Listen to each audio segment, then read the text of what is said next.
Hello again, I hope you are doing well. I am Behrouz Bigham, and we are here for the 17th session of the Lumion Graph Package. In this session, we will continue applying effects to these sequences.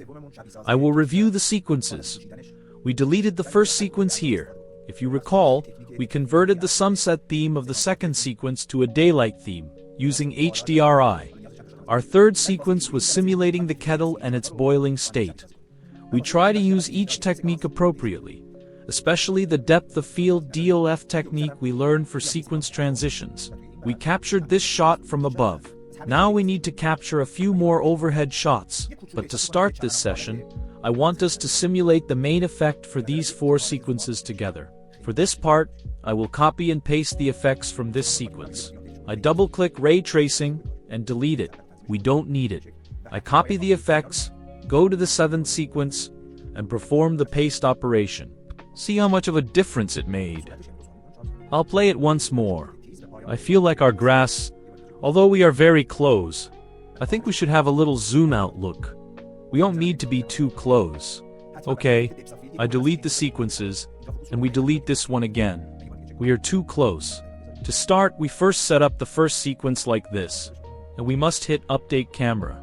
Now we need to perform the camera movement ourselves, so it slowly rotates towards the entrance. I hit Update Keyframe. The speed is low. I will increase it from 2 seconds to 4 seconds. I set the start to ease in, and the end to smooth ease out. Let's check it one more time. I don't want it to stop that way at the end. It should finish quickly because I will cut from here. I'll hit OK now. Let's go and finalize its settings. The depth of field effect is very important. Look, it has been applied automatically here. It is focused here, and exactly where we wanted, it is blurred. Let me check it once more. I place the focus exactly on the building. We control it because I want the details of this area to be visible. I think we shouldn't use this effect in this sequence because we want the detailed objects we place to be fully visible. Otherwise, this level of closeness is unnecessary. So I delete depth of field. Let's move to real sky. By rotating it, you can get the best result. I think we should cast the light onto the building. This way we can utilize good shadows. In previous versions of Lumion, the HDRIs we used did not include a sun, and we always had issues with good shadows, but now you see how good our shadows are. Now we need to use the shadow section and pay attention to these settings. The reason the shadows look so sharp is because of the ultra sharp option. If I set this to sharp, it becomes slightly softer, and if I set it to normal, the whole look changes. See, it's ruined. I don't want it this way. I need ultra sharp shadows with this level of detail. Let's see if we should enable the fine detail option or not. Yes, I definitely enable it. I make it a bit sharper so the shadows darken and go towards the exterior. What is the next option? Reflection. I turn it on. I delete the plane I had assigned to it because it belongs to the previous sequence. Now I need to select one door like this, and if these parts are visible, one here. That's it. If we preview the sequence, yes, it turned out great. Just take a test render. Look, the reflection of the glass is enhanced here, but our wood also has the same reflection. Let's see if we should turn it off, or keep it. We have to keep testing to see which final result is better. I think it's better if it's off, because we don't have much reflection there that needs emphasis, except for the upper windows which are not very visible. Let me adjust the upper windows. We said to always enable reflection wherever you see glass. The main purpose of real sky is adjusting these windows. One here and one there is enough. 2 separate selections, don't let one slip away. That's it. If you see it's not covering enough, adjust the coverage option which isn't necessary now. I delete it, and the result, I think our glass needs editing. The glass material we used here is not suitable at all. What is this? It's rainy glass because we worked with a rain theme. That's why. I will use the current one. I like the result of this one. I copy it and paste it into this section. Yes, let's go to the render section and play it. The overall result is suitable. That's the one. Okay, this sequence is done. Only this helicopter shouldn't be here anymore. I completely delete it. It was specific to that sequence. I go to Objects, select all categories, choose this, and then delete. Well, I copy the effects of this section again. It needs less visibility. Only the reflection needs to be changed again. I hit paste. It's exactly the same. We don't need any editing. Just this, but I think we should reposition our HDRI in this sequence. Yes, great. Only the shadows like this. We can't say what the final result is now. Why? Because we had hidden the surrounding risks elements. If these also appear now, the final result will only then be clear. Ah, that's good. Just let fine detail remain. We go back to the next sequence. We do the same thing here. The reason we are using repetitive effects is that we want the theme of the project to be consistent. We can't put a different climate in every sequence. At most, you can do this in 1 or 2 sequences, and even then, the scenario must be different. For this part, this is enough. We only adjust the sun a bit. We can get the best result through real sky.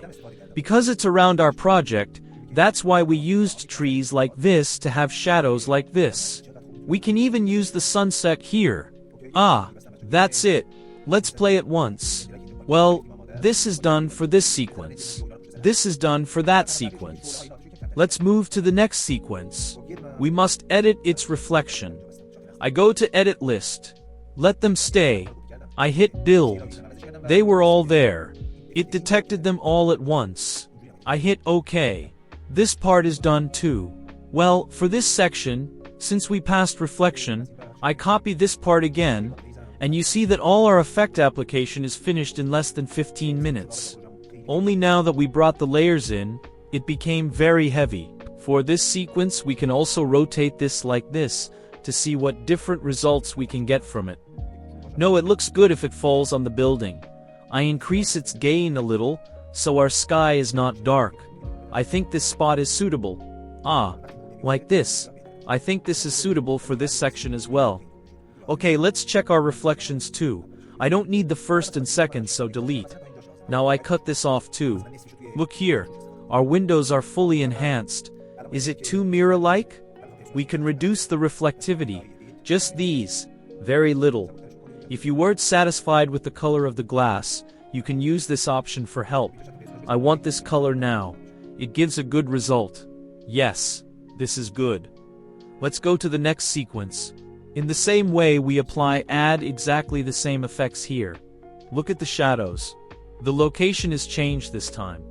I even suggest using the same HDRI for the last 2 sequences, but with a higher sun height. Almost the same. Ah, this gives us more flexibility. The whole building now goes into the light. Yes, like this. GI global illumination calculations are exactly this. You can see now how realistically these shadows are being calculated. We had this problem a lot in previous versions. It's finished like this. Now, I want to render these parts and the rest of the story. I think we have a few more sequences from the back and top, and then we will move on to the mix and master of this project. Well done so far. Please practice all of these. Goodbye for now. Well, in the continuation of today's session, I set up a few more shots like this. We'll review the steps together. The same techniques. No new techniques at all. These are just detail objects. In the render, you can see how well they provide the appropriate detail, especially when the light falls directly on them. I adjusted the HDRI so that, look, this is the raw version. When the light hits it, you adjust the heading so it is positioned at this angle. I also use the wind effect. If I play it, you can see they are moving. All the vegetation can be controlled through the wind effect. See how well we can rely on these detail objects in close-up details. I set up one shot like this, guys. We edited this one. The renders I deleted and captured here are ready. We already deleted these. I hit the render button once, render movie, and let it capture them sequentially. The only change is that I reduced the flames of this fire a little. Yes, that's it. Well, I think you saw these too. Yes, I set up one close-up shot here like this. I only copied the same effects. I changed the HDRI heading a bit, and I reduced the intensity of the wind effect because when it's too much, it looks ridiculous. See, it shouldn't shake like this. Low. This much is enough. This part is done too. We can even add a keyframe here. Our project has become very, very heavy. I reduce it a lot. Let it be a little. Yes, that's enough. It shouldn't destroy that sense of reality. I can even move my HDRI a little bit more. Now when the light doesn't fall, this type of vegetation is better. I think this is also good, but in some of them like this, the presence of this light would be very good. It would make it look more real. This one is also ready. We learned it at the beginning. For example, guys, I set this to 6 seconds now. For example, I only need it up to here, so I cut it. Yes. Or for example, if I use half of it in the automatically generated sequence, it's great. Now we just need to do 2 or 3 things. I want to place characters' figures on this sequence as well, so I go to the build layer. First, let's lighten these up a bit. I go to the human layer, just human. Okay, let's put a few characters here. When it starts from here, they should be walking around. A bicycle is not suitable for here now. So, these statics, standing figures, most of them are these, but the animations are mostly these. Inside them, now, most of them, let's see if the next figures are the same character. Because I feel a shortage. And let's have someone walking around here. One of them, we will adjust it later. This one is good. There shouldn't be too many. Just a few are enough. Okay? Let's put a few here. First, let's finalize the first sequence. We adjust the next ones.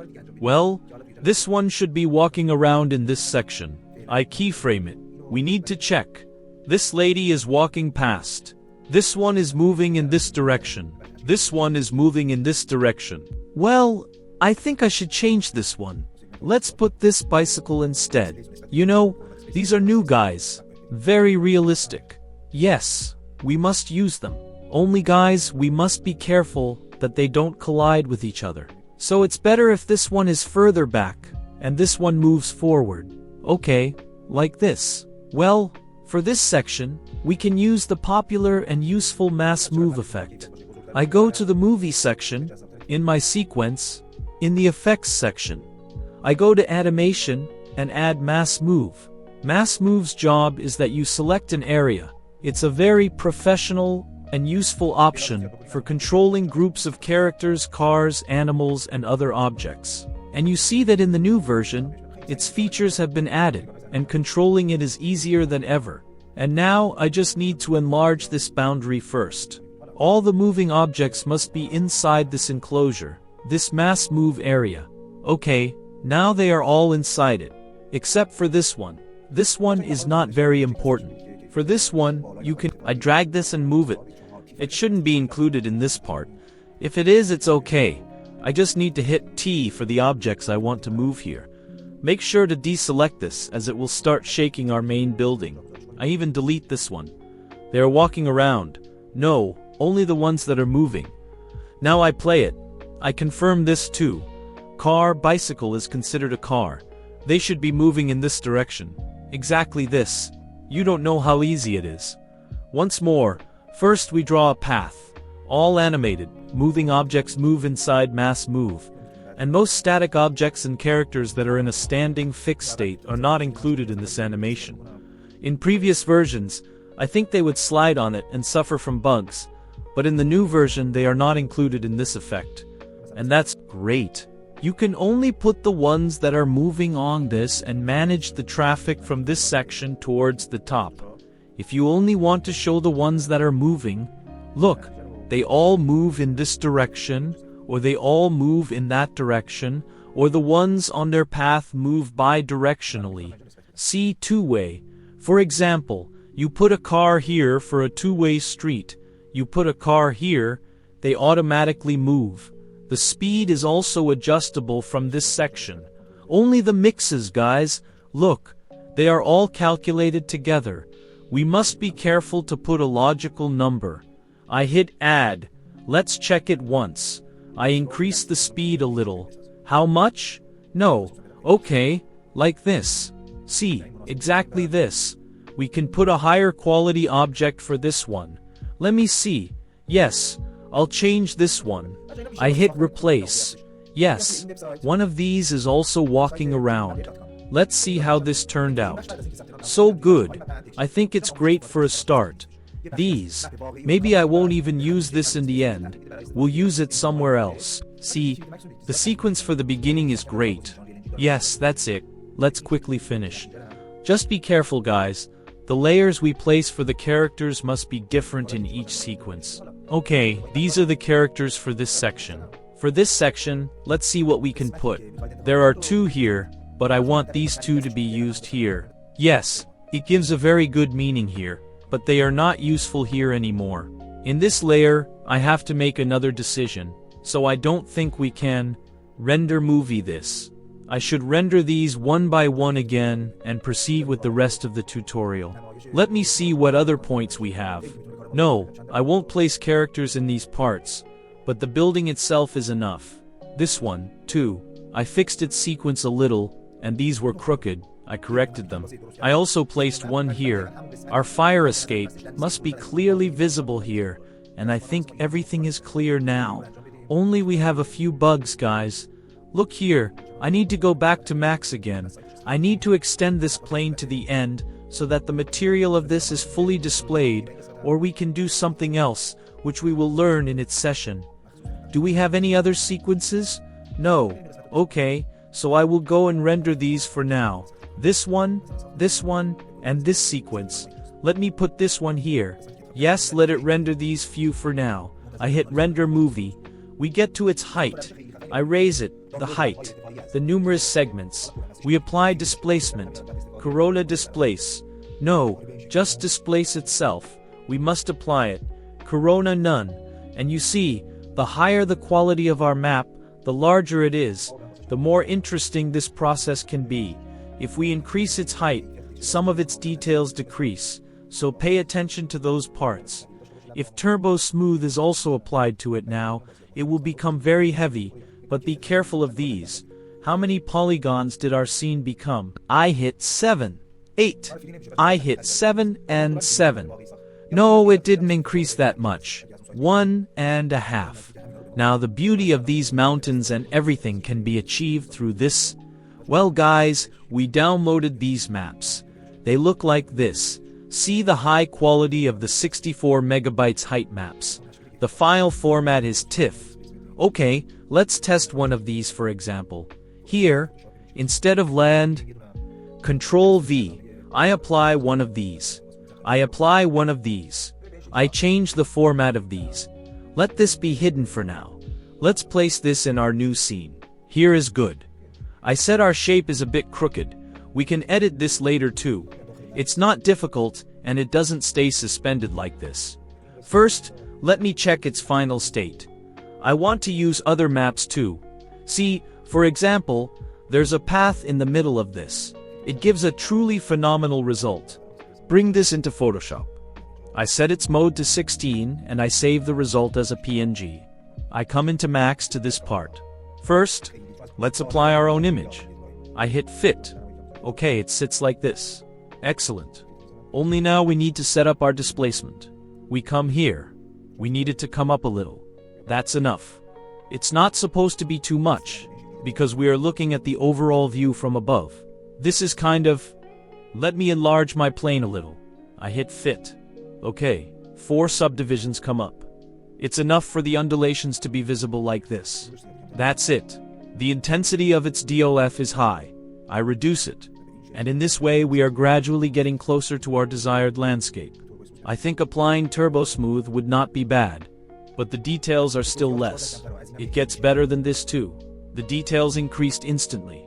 We also set the count high. This causes us to have better details the higher these values are. I delete Turbo Smooth. We can bring this up a little higher. Also give it a bit of blur like this so it doesn't look sharp. Yes, having this much undulation like this I think is good. Well, when we finished our work, we convert to poly this and its diffuse must be taken in the form of scanline. I delete it because I don't need a UV map like this. This overall thing is left over there. I gather this. Ah, excellent. This landscape will be fantastic there. Like this. This good. Yes. Don't manipulate it too much anymore. I don't know if there's room to give it a turbo smooth too. It removes its sharp edges. It's good. Just be careful about that 5 million. If you apply turbo smooth, it will become 8 million, and there we will probably run into trouble in the RAM section. Just do something to this one. I'll take the rest. When we don't need this, we also delete it. Meshes! I turn off its turbo for a moment. I go into top view. Delete these extra parts. It makes the file very heavy. Oh, that's better. I bring the turbo up. If I open it now, I hit 7. 6 million with turbo closed. 5 million. It didn't make that much of a difference. The reason is the same multiplication. The thought is cut off.